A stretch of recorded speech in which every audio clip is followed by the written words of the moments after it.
ka ka mo? Opo. Kailan pa? Oh. Ilan na asawa mo? Magsabi ka ng totoo. Binata po ko.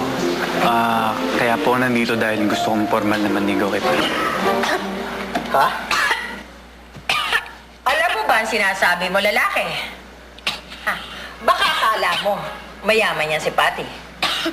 Baka umaasa kang may mahuhut-hut kang pera sa kanya. Nay naman eh. Hay, mabuti pa, ngayong pa lang, magkaalam-alam na tayo. Ikaw, Efren, huwag mo sabihing naniniwala ka na interesado talaga tong lalaking to sa anak mo. Hoy, lalaki, hindi ko alam kung paano o saan mo nakilala itong si Pati. Pero kilala ko ang tipo mo.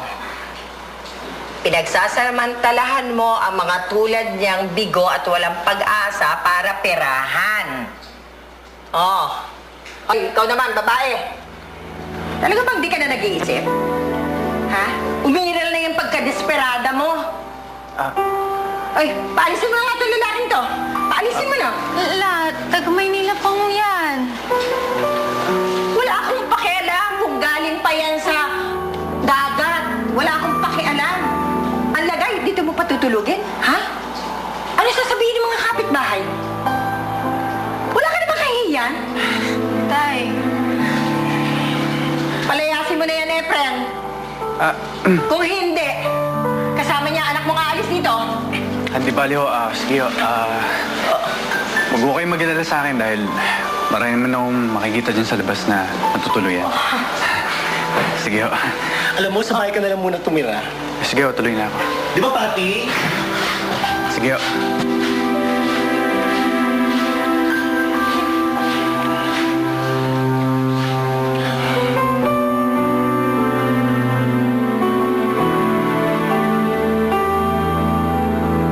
Nang makita ko mismo ang kalagayan ni Pati, lalo ko siyang naintindihan. Lalo ko siyang pinaniwalaan. At doon ko naramdaman na maaari ko siyang mahalin.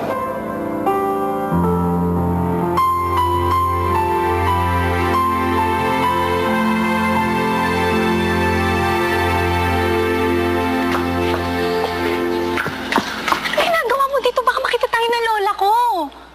Wala naman ako sa loob ng bahay niyo eh. Teka, ba't ka ba pumapayag na tratuhin ka ng lola mo ng ganun? Wala, nasanay na ako eh. Tsaka minsan tama naman siya. Yaman na. Tama siya. Mas naniniwala ka sa sinasabi ng ibang tao kaya sa sarili mo. Mali naman yata yun. Eh, bakit ikaw? May tiwala ka sa sarili mo pero sa iba wala. O tama yun? Siguro, panahon na para baguhin natin yun. Ano sabihin?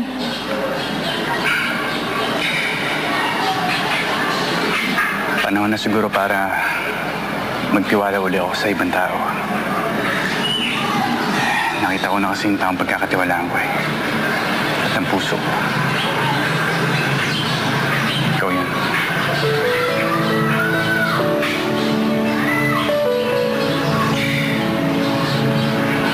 Oh, may muta ba ako? Tama yung sign. Anong sign? Sign. Malapit na umulan, no? Halika na, baka mahuli ako sa lakad ko eh. Kung mag-alala, babalikan naman kita eh. At saka, hindi kita titigilan hanggat di mo ako sinasagot. Eh, kung ganun pala, hindi mo na kita sasagutin. Gusto mo na akong sagutin? Hindi nga, ano? Eh, kung yun yung gusto mo eh. O, siyempre.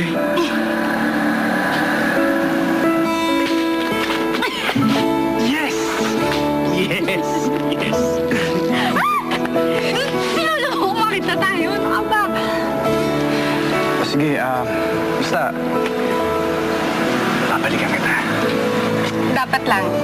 Hintayin kita ha. Ingat ka sa biyahe mo. Sige, akit na ako ha. Baka lumabas si Lola eh. Bye-bye. Bye-bye.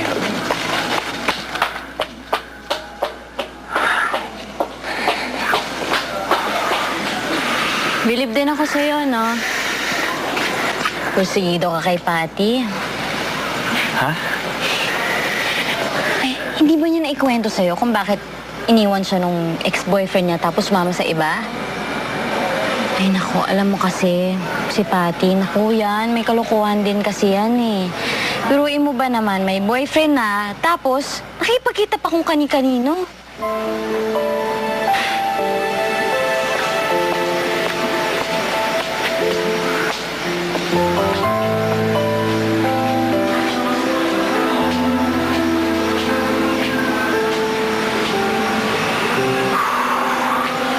Sus ito, kung kailan naman kayo nagkita ni Patty, saka ka naman naguguluhan.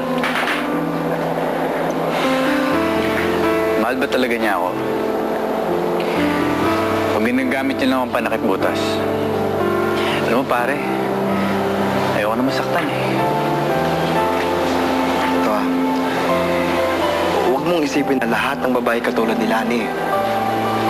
Kung magkaganon man, hindi ibig sabihin nun na hindi ka na pwedeng magtiwala at magmahal muli.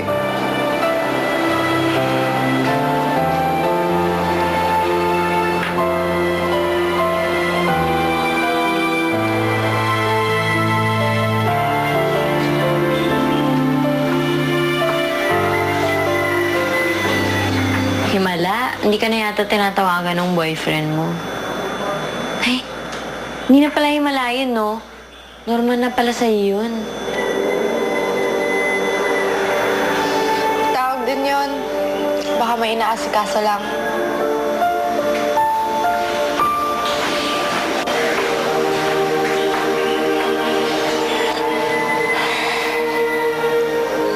Kalimutan mo na yung nangyari. Basta, okay na yan. Pwede naman tayo magsimula uli.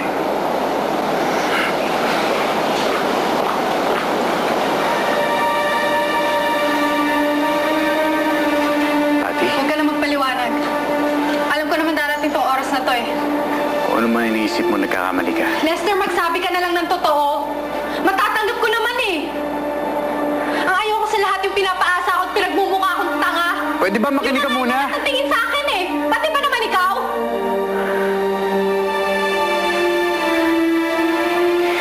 Kailangan lang ni Lani ng tulong.